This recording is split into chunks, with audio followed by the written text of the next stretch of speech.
London থেকে আমি আসার আগে সারা বাংলাদেশের বিরোধী আরিফুল্লাহ শেষ পর্যন্ত ডিসিশন নিয়ে আসছে নির্বাচনে যাবে। আমি যদি ইসলামী মাঠে বক্তৃতা দেওয়া যাই, এ সময় মানুষ মনে করেছিল আমি মনে হয় সেই পথে পাবো। বোঝা উচিত আমরা হলাম সেই দলের প্রতিষ্ঠা লগ্ন থেকে এই দলকে এই পর্যন্ত আমরা সঙ্গে আসছি। এই দলের সঙ্গে বিশ্বাস করবে, তারা মিথ্যা করে পরিণত হবে, তারা আস্থা করে গেছে। আমরা আমাদের প্রাণ দিয়ে ভালোবেসে এই দলটাকে এবং আমাদের দলের নেতাদের সিদ্ধান্তের প্রতি অবিচল উনি বলছেন না আমরা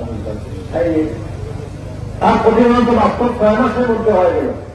দেখেন না কি হম্বুকম্বু বক্তব্য, এই করবো শেষ করবো, কোথায় গেল কাজে আল্লাহ একজন অহংকার মানুষের পতনের মূল।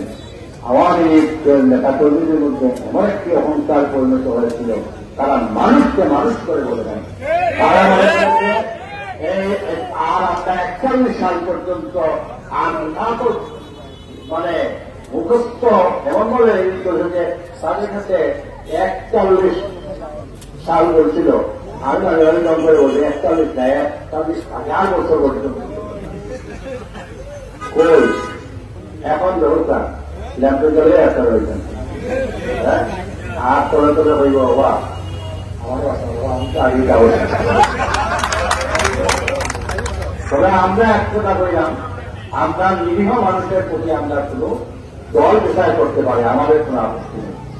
আওয়ামী লীগ করুক, অন্য করুক, কিন্তু 17 বছরে যারা জনগণকে নির্যাতন করেছে, যারা প্রশাসনকে ব্যবহার করে আমাদের নেতাকর্মীদেরকে বাড়ি ঘর জ্বালিয়ে দিয়েছে, যারা অবৈধ পন্থায় ব্যবসা করেছে, তাদের ছাড় নেই। তাদের উকালতি করেন তাহলে তার বিরুদ্ধে ব্যবস্থা নেওয়া হবে।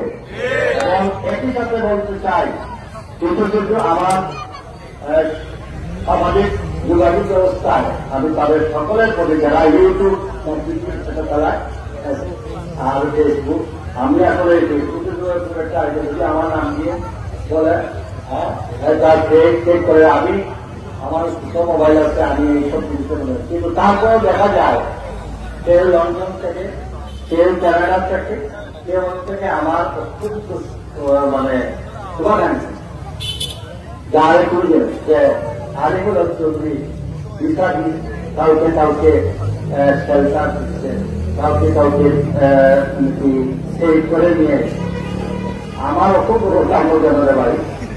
আমি যখন নির্বাচিত হওয়ার পরে আমাকে 2.5 বছরের জন্য আপনারা ছেড়ে দিয়ে দিলেন। খুব অপরাধ ছিল, আমি নির্বাচিত হয়েছি বলে আমাকে